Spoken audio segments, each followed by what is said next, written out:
हाँ तो दोस्तों कैसे हैं आप सब। स्वागत है आपका आपके अपने YouTube चैनल रूट इंग्लिश पर। दोस्तों जैसा कि आप सभी जानते हैं हम टेंस पढ़ रहे थे। टेंस में हमने पहले चार्ट सीख लिया कि चार्ट किस प्रकार से बनाया जाता है। उसके बाद हमने प्रेजेंट इंडेफिनिट टेंस पढ़ा था। उसके बाद प्रेजेंट का दूसरा टेंस पढ़ने जा रहे हैं इस वीडियो में, जिसका नाम है प्रेजेंट का कंटिन्यूअस टेंस। दोस्तों देखते हैं कि प्रेजेंट कंटिन्यूअस टेंस कैसे बनाए जाते हैं। एक्चुअल में दोस्तों एक बात ध्यान रखनी है, जब भी कोई कंटिन्यूअस वर्ड आ जाए तो उसमें हमेशा आपको वर्ब की फोर्थ फॉर्म का यूज करना है। चाहे प्रेजेंट कंटिन्यूअस हो, चाहे पास्ट कंटिन्यूअस हो, चाहे फ्यूचर कंटिन्यूअस हो, या फिर अगर प्रेजेंट का परफेक्ट कंटिन्यूअस आ जाता है, पास्ट का परफेक्ट कंटिन्यूअस आ जाता है, या फ्यूचर का परफेक्ट कंटिन्यूअस आ जाता है, तो आपको हमेशा वर्ब की फोर्थ फॉर्म का यूज करना है, यानी कि आईएनजी वाली फॉर्म का यूज करना है। अगर रन होगा तो रनिंग, गो होगा तो गोइंग, ईट होगा तो ईटिंग, टीच होगा तो टीचिंग, लर्न होगा तो लर्निंग। ऐसे करके जितनी भी वर्ब होंगे उनके पीछे आपको सिर्फ और सिर्फ आईएनजी यूज कर लेना है। दोस्तों देखते हैं क्या होता है प्रेजेंट कंटिन्यूअस टेंस। सबसे पहले दोस्तों ध्यान रखेंगे, प्रेजेंट कंटिन्यूअस टेंस का जब मैंने आपको चार्ट बताया था उसमें आपको तीन हेल्पिंग वर्ब बताई थी। एक तो इज, दूसरी बताई थी मैंने एम, और तीसरी बताई थी आपको आर। और मैंने आपको हर वीडियो में बोलता हूं कि आपको ये वाली लाइन और ये वाली लाइन याद करनी जरूरी है। जैसे ही, शी, इट, नेम सिंगुलर और आई, वी, यू, दे प्लूरल। इसको याद कर लें, आपको कभी भी कोई हेल्पिंग वर्ब पुट करने में दिक्कत नहीं आएगी। देखिएगा दोस्तों, ही, शी, इट, नेम सिंगुलर, इसके साथ आपको इज का यूज करना है। मैंने आपको बता रखा है कि ये वाली लाइन है, इसमें सबसे ज्यादा एस वाली वर्ब का यूज होता है। जिनके पीछे एस लगा होता है वो वाली वर्ब, जैसे अभी मैंने कल ही बताया था आपको डज, इसी के पीछे आप यूज करते हो। एस और एस इसी के पीछे यूज करते हो, और इस भी आप इसी के पीछे यूज करते हो। अब दोस्तों ये यूनिवर्सल ट्रुथ है या फिर यूनिक ट्रुथ आप बोल सकते हो। ये जो एम होता है वो सिर्फ और सिर्फ आई के साथ लगता है और किसी भी सब्जेक्ट के साथ नहीं लगता है। एम काय के साथ लगता है दोस्तों, आई के साथ लगता है। तो कई बार आपने सुना होगा I am Adarsh, I am Rohit, हमेशा आई के साथ एम ही लगाते हैं। कभी ऐसा सुना है आपने आई इज, आई आर? नहीं सुना होगा दोस्तों। तो ध्यान रखिएगा आई के साथ हमेशा एम का यूज करना है। आगे आएंगे दोस्तों आर। आर बाकी के बच्चे सब्जेक्टों के साथ यूज होगा, वी, यू, दे और प्लूरल। इसलिए मैंने आई, वी, यू, दे प्लूरल साथ में नहीं लिखा, क्योंकि आई के साथ में एम का यूज करना है और बाकी सब इनके सबके साथ में आर का यूज करना है। तो आइए दोस्तों इस टेंस को एग्जांपल्स के माध्यम से और अच्छे से क्लियर करते हैं। देखिए दोस्तों, सबसे पहले अफर्मेटिव सेंटेंस होगा, फिर नेगेटिव देखेंगे, फिर इंटरोगेटिव और फिर डब्ल्यूएच इंटरोगेटिव, या फिर उसको डबल इंटरोगेटिव के नाम से भी जाना जाता है। दोस्तों देखेंगे, मोहित किताब पढ़ रहा है। तो आपको पता है दोस्तों प्रेजेंट कंटिन्यूअस की पहचान ही है रहा है। मैंने यहाँ पे लिखा भी है, अगर कोई काम रहा है, लड़का कर रहा है तो रहा है, लड़की कर रही तो रही है, लड़का या फिर एक से ज्यादा लोग कर रहे हैं तो रहे हैं, या फिर मैं कर रहा हूं तो रहा हूं। ठीक है, तो ऐसे सेंस में रहा है, रही है, रहे हैं के सेंस आएंगे तो आप प्रेजेंट कंटिन्यूअस टेंस का यूज करेंगे। ठीक है दोस्तों, देखते हैं। जैसे मोहित किताब पढ़ रहा है। क्या पढ़ रहा है? मोहित किताब पढ़ रहा है। तो आपको पता है कोई भी सेंटेंस चार चीजों से मिलकर बनता है। एक तो सब्जेक्ट, दूसरी हेल्पिंग वर्ब, तीसरी वर्ब और चौथी अदर वर्ड, या फिर उसको आप ऑब्जेक्ट का नाम भी देते हैं। तो देखिए दोस्तों, यहाँ पे काम कौन कर रहा है? मोहित। तो वही तो होगा आपका सब्जेक्ट, तो आप बोलेंगे मोहित। अब दोस्तों ये मैंने कल का ही नोट किया हुआ था, मैंने इसको इरेज नहीं किया। यहाँ पे आप देखेंगे दोस्तों कि इस वाले टेंस में, प्रेजेंट कंटिन्यूअस टेंस में हेल्पिंग वर्ब जुड़ जाती है अफर्मेटिव में, लेकिन प्रेजेंट के इंडेफिनिट टेंस में अफर्मेटिव में हेल्पिंग वर्ब नहीं लगती है।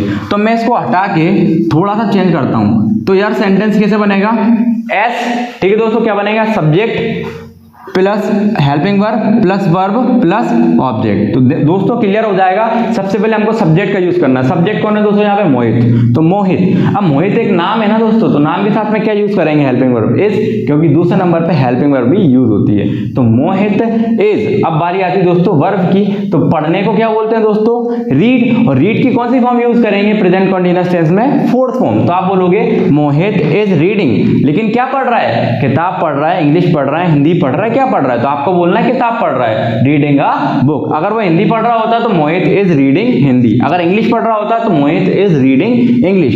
जो कुछ भी वो पढ़ रहा है उस हिसाब से आपको ऑब्जेक्ट का यूज करना है। तो मैंने ऑब्जेक्ट लगाया, Mohit is reading a book. Negative बनाना बड़ा आसान है दोस्तों। नेगेटिव में कुछ नहीं होता है, हेल्पिंग वर्ब जो होती है उसके बाद नोट लगा देना होता है। तो क्या बनेगा दोस्तों सेंटेंस? हेल्पिंग वर्ब यही है ना, इज, तो इज के बाद में नोट लगाएंगे। Mohit is not reading book, reading a book. देखेंगे Mohit is not reading reading a book, ये नेगेटिव है। अब बारी आती है इंटरोगेटिव सेंटेंस की। इंटरोगेटिव में क्या होता है, सिर्फ और सिर्फ हेल्पिंग वर्ब आगे आ जाती है, तो आगे लाएंगे हम इसको, क्या बोलेंगे sentence, is Mohit reading a book, क्या मोहित किताब पढ़ रहा है, और आखिरी में लगा देंगे क्वेश्चन मार्क। अब बारी आती है दोस्तों WH इंटरोगेटिव की। तो WH इंटरोगेटिव कैसे बनाएंगे, मोहित क्या पढ़ रहा है, तो यहाँ पे मोहित क्यों पढ़ रहा है भी हो सकता है, मोहित क्या पढ़ रहा है हो ही गया, मोहित कब पढ़ रहा है, मोहित कैसे पढ़ रहा है, ये सारे के सारे कैसे, कब, क्यों, कहां, इन सब का मतलब होता है WH वर्ड या WH फैमिली के मेंबर। यहाँ पे क्या का मतलब क्या होता है दोस्तों, व्हाट होता है, तो हम क्या लगाएंगे दोस्तों, व्हाट लगाएंगे।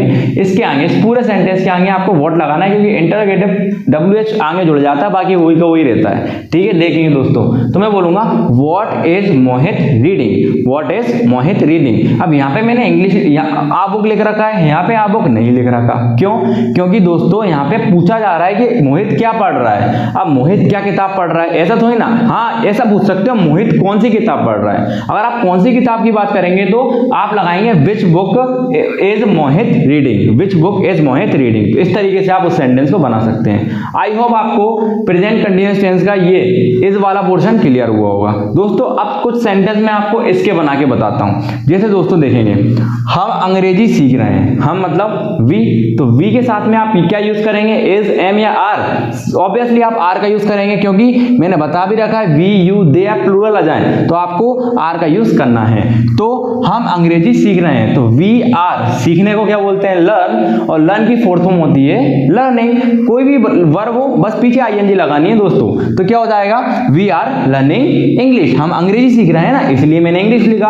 अगर हिंदी सीख रहे हैं तो हम हिंदी लिख देते, अगर कोई और सब्जेक्ट सीख रहे हैं तो वो सब्जेक्ट का नाम यहाँ पे आ जाता। तो क्या बोलेंगे दोस्तों, वी आर लर्निंग इंग्लिश। अगला सेंटेंस इसी का है, वो नेगेटिव वाला है, तो हमने नहीं के साथ बना लिया, हम अंग्रेजी नहीं सीख रहे हैं। तो कैसा सेंटेंस बनेगा, we are not learning English. क्यों, क्योंकि मैंने बताया है सिर्फ और सिर्फ हेल्पिंग वर्ब के बाद नेगेटिव नोट लग जाता है। आगे आते हैं इंटरोगेटिव में, बस क्या करेंगे, आर को आगे ले आएंगे, क्योंकि हेल्पिंग वर्ब तो कौन है आपकी, आर है ना दोस्तों। देखें दोस्तों, आर वी लर्निंग इंग्लिश, क्या हम अंग्रेजी सीख रहे हैं, पीछे क्वेश्चन मार्क लगाना है, सिंपल सी बात है। अब इसी का WH इंटरोगेटिव बनाते हैं। देखें दोस्तों, हम अंग्रेजी क्यों सीख रहे हैं, हम अंग्रेजी क्यों सीख रहे हैं, यहाँ पे क्या था दोस्तों, क्या, और यहाँ पे क्या आ गया, क्यों। क्यों को इंग्लिश में क्या बोलते हैं, वाई। क्या बोलेंगे दोस्तों, वाई। तो सिर्फ और सिर्फ सेंटेंस के आगे आपको वाई का यूज कर लेना है। तो क्या बोलेंगे, why are we learning English, why are we learning English, हम इंग्लिश क्यों सीख रहे हैं। तो आपका आंसर जो भी आप देना चाहें हो सकता है, तो why are we learning English. तो आई होप आपको दोस्तों वी के साथ में भी चीजें क्लियर हुई होंगी। अगर यहाँ पे सेंटेंस आ जाता मैं अंग्रेजी सीख रहा हूं, तो आप क्या बोलते हैं, आई एम लर्निंग इंग्लिश, ना कि आई आर, ना कि आई इज। क्या लगाते दोस्तों, आई एम लर्निंग इंग्लिश। क्यों, क्योंकि आई के साथ सिर्फ और सिर्फ एक ही हेल्पिंग वर्ब यूज होती है, इसका नाम है एम। आई होप दोस्तों आपको ये प्रेजेंट कंटीन्यूअस टेंस बहुत अच्छे से क्लियर हुआ होगा। दोस्तों अभी तक आपने मेरे चैनल को सब्सक्राइब नहीं किया है तो प्लीज मेरे चैनल को सब्सक्राइब कर लें, और इस वीडियो को लाइक करें और अपने दोस्तों के साथ शेयर करें, ताकि वो भी अपने एग्जाम्स में अच्छे से अच्छे नंबर ला सकें। Thank you.